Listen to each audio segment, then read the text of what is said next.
ಮೊದಲ ಚೆಂಡು ಮುಕ್ತಾಯ. ದ್ವಿತೀಯ ಚೆಂಡು ಸಾಜಿದನ ಕಡೆಗೆ. ಸೊಗಸಾಗಿತ್ತು ದಾಳಿಗಾರಿಕೆ. ಚೆಂಡಿಗೂ ದಂಡಿಗೂ ಸಂಪರ್ಕ ಇದ್ರೂ ಕೂಡ ಯಾವುದೇ ಓಟಗಳಿಗೆ ಅವಕಾಶವನ್ನ ಬಿಟ್ಟುಕೊಡ್ತಾ ಇಲ್ಲ. ಅಂಡರ್ ಆರ್ಮ್ ಕ್ರಿಕೆಟ್ನ ಸ್ಟೈಲಿಶ್ ಆಟಗಾರ, ಶಿಸ್ತಿನ ಕ್ರಿಕೆಟಿಗ, ಯಂಗ್ ಫ್ರೆಂಡ್ಸ್ ಉರ್ವಾ ತಂಡದ ಕಾಯಂ ಸದಸ್ಯ ಸಾಜಿದ್ ರವರ ಕಡೆಗೆ ಸೇಬೇಕಾಗಿದೆ ನೌಫಲ್ ದಾಳಿಗಾರಿಕೆ ಭಾಗದಲ್ಲಿ. ರೈಟ್ ಆರ್ಮ್ ಓವರ್ ವಿಕೆಟ್ ಮುಖ್ಯವಾಗಿ ಮೂರನೇ ಚೆಂಡು. ಶ್ರೇಷ್ಠ ದಾಳಿಗಾರಿಕೆ. ಮತ್ತೆ ಚೆಂಡು ಚುಕ್ಕಿ ಆಗ್ತದೆ. ಇಲ್ಲಿ ತೀರ್ಪುಗಾರ ಕಾಯಬೇಕಾಗಿದೆ. ಇಲ್ಲಿ 3 ಚೆಂಡುಗಳ ಆಟ ಮುಕ್ತಾಯ. ತಂಡದ ಒಟ್ಟು ಗಳಿಕೆಯಲ್ಲಿ 3 ಬಂದಿದೆ. ಆರಂಭಿಕ 2 ವೈಡ್ ಚೆಂಡು ಎಸೆದ ಬಳಿಕ ಕಂಬ್ಯಾಕ್ ಅನ್ನ ನೌಫಲ್ ಇಲ್ಲಿ ಮಾಡ್ತಾ ಇದ್ದಾರೆ. ಆರಂಭಿಕ ಪ್ರಥಮ 4ನೇ ಚೆಂಡು ಸಾಜಿದನ ಕಡೆಗೆ. ಶ್ರೇಷ್ಠ ದಾಳಿಗಾರಿಕೆ. ಉತ್ತಮವಾಗಿದ್ದ ದಾಳಿ. ವಿಕೆಟ್ಗಳ ಮಧ್ಯೆ ನೇರ ಗುರಿ ಬಿದ್ದ ಆಫ್ ಆಯಿತು. ಅವಕಾಶವನ್ನ ಕೈ ಚೆಲ್ತಾ ಇದ್ದಾರೆ. ಖಂಡಿತವಾಗಿ ನೌಫಲ್ ಒಂದು ವೇಳೆ ವಿಕೆಟ್ಗೆ ಮುಟ್ಟಿದ್ದಾದಲ್ಲಿ ಖಂಡಿತವಾಗಿ ರನ್ಔಟ್ ಆಗುವ ಸಾಧ್ಯತೆ ಇತ್ತು. ಇಲ್ಲಿ ಅರ್ಷಾದನ ವಿಕೆಟ್ಗಾಗಿ ಗೋರಿಯಂಗ್ ಬಾಯ್ಸ್ ಪಾಂಡೇಶ್ವರ ತಂಡ ಕಾಯ್ತಿತ್ತು. ಜೀವದಾನ ಲಭಿಸ್ತಾ ಇದೆ. ಮೊದಲೆರಡು ಚೆಂಡುಗಳು ಅಡ್ಡ ಚೆಂಡಾಗಿತ್ತು. ಅಬ್ಬಳಿಕಲಾದರೆ ಮಂಗಳೂರು ಪರಿಸರದ ಮತ್ತೊಂದು ಬಲಿಸದಿಂದ ಗೋರಿಯಂಗ್ ಬಾಯ್ಸ್ ಪಾಂಡೇಶ್ವರದವಾಗಿ ಯಂಗ್ ಫ್ರೆಂಡ್ಸ್ ಉರುವ ತಂಡಗಳ ಮಧ್ಯೆ ದ್ವಿತೀಯ ಪ್ರಥಮ ಸುತ್ತಿನ 4ನೇ ಪಂದ್ಯ ಸಾಗಿ ಬರ್ತದೆ. ಸೊಗಸಾಗಿತ್ತು. ರಕ್ಷಣಾತ್ಮಕ ಆಟ ಬಿದ್ದು ಜಾನ್ಮೆಯ ಆಟ. ಅಂಡರ್ ಆರ್ಮ್ ಸ್ಟೈಲಿಶ್ ಆಟಗಾರ ಸಾಜಿದ್ ಬ್ಯಾಟ್ ಮುಖೇನವಾಗಿ ಸೊಗಸಾದ ಕವರ್ ಡ್ರೈವ್ ಇದು. 2 ಓಟಗಳ ಸೇರ್ಪಡೆಯೊಂದಿಗೆ ತಂಡದ ಗಳಿಕೆಯಲ್ಲಿ 5. ಆರಂಭಿಕ ಪ್ರಥಮ ಓವರಿನ ಅಂತಿಮ 1 ಚೆಂಡಿನ ಆಟ ಬಾಕಿದೆ.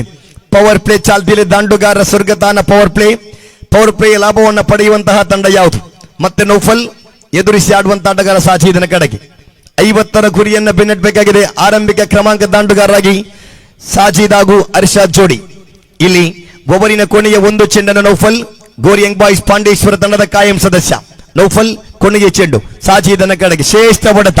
ಕ್ಷೇತ್ರಪಾಲಕ ಇಲ್ಲದ ಕಡೆಗೆ ಪವರ್ ಪ್ಲೇ ಭಾಗದ ಅತ್ಯುತ್ತಮ ಹೊಡೆತ ಚೆಂಡು ಸೀಮಾರೇಖೆಯ ಗೆಡಿಯನ್ನ ದಾಟ್ತದೆ. ಸೊಗಸಾಗಿರತಕ್ಕಂಥ ಬೌಂಡರಿ ಇದು.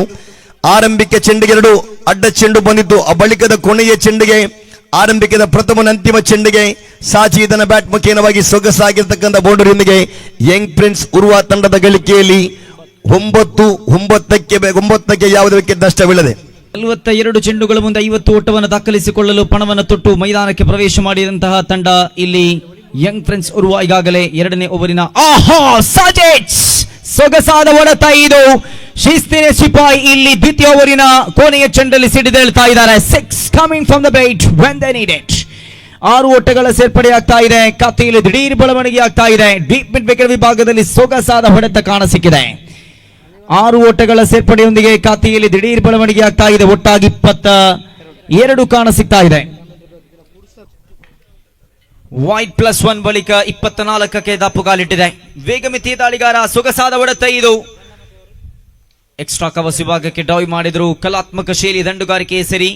ಅಕ್ಷೇತ್ರ ಪಾಲಕರಿಲ್ಲದ ಕಡೆಗೆ ಅಂಕಗಳ ಅವಶ್ಯಕತೆಗೆ ಅನುಸಾರವಾಗಿ ಚೆಂಡನ್ನು ದಂಡಿಸ್ತಾ ಇದ್ದಾರೆ. ಹಿರಿಯ ವಯಸ್ಸಿನಲ್ಲಿ ಗೋರಿಯಂಗ್ ಬಾಯ್ಸ್ ಪಾಂಡೇಶ್ವರ ತಂಡಕ್ಕೆ ತೆರೆಗಡೆ ಹೊಂದಿದಂತಹ ಪ್ರತಿಭೆ. ಇಲ್ಲಿ ಚೆಂಡುಗಳನ್ನು ಚುಕ್ಕಿಯಾಗಿಸಲೇಬೇಕಾದ ಅನಿವಾರ್ಯತೆ ಇದೆ ಸಾಜಿದ್. ಇಂತಹ ಪರಿಸ್ಥಿತಿಗೆ ಸನ್ನಿವೇಶಕ್ಕೆ ಹೇಳಿ ಮಾಡಿಸಿದ ದಾಂಡಿಗ. ಇಂಥ ಸನ್ನಿವೇಶವನ್ನು ಅದೆಷ್ಟೋ ಬಾರಿ ಎದುರಿಸಿ ಅನುಭವ ಹೊಂದಿರತಕ್ಕಂತಹ ಒತ್ತಡವನ್ನ ಬದಿಗಿರಿಸಿ ಸರಿಯಾದ ರೀತಿಯಲ್ಲಿ ತಂಡವನ್ನು ಮುನ್ನಡೆಸಬಲ್ಲಂತಹ ಪ್ರತಿಭೆ. ಆರಂಭಿಕ 3 ಚೆಂಡುಗಳ ಮುಕ್ತಾಯಕ್ಕೆ ಅಂಕಿಅಂಶ ಪಟ್ಟಿಯಲ್ಲಿ 30 ಕಾಣಸಿಗ್ತಾ ಇದೆ. 24 ಚೆಂಡುಗಳ ಮುಂದೆ 19 ಓಟಗಳ ಅವಶ್ಯಕತೆ.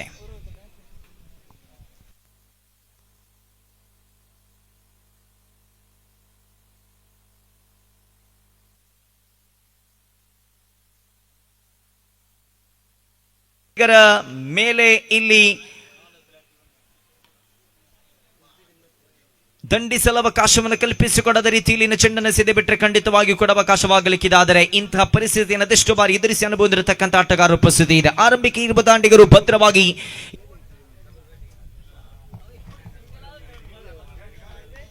ಬ್ಯಾಕ್ಫುಟ್ shot triggering moment here from the batter. ವೇಗದ ಎಸೆತಗಾರಿಕೆ ಬರುವಾಗ ಗೌರವಾನ್ವಿತವಾಗಿ ಆ ಚೆಂಡನ್ನ ಇಲ್ಲಿ ಗೌರವಿಸ್ತಾ ಇದ್ದಾರೆ.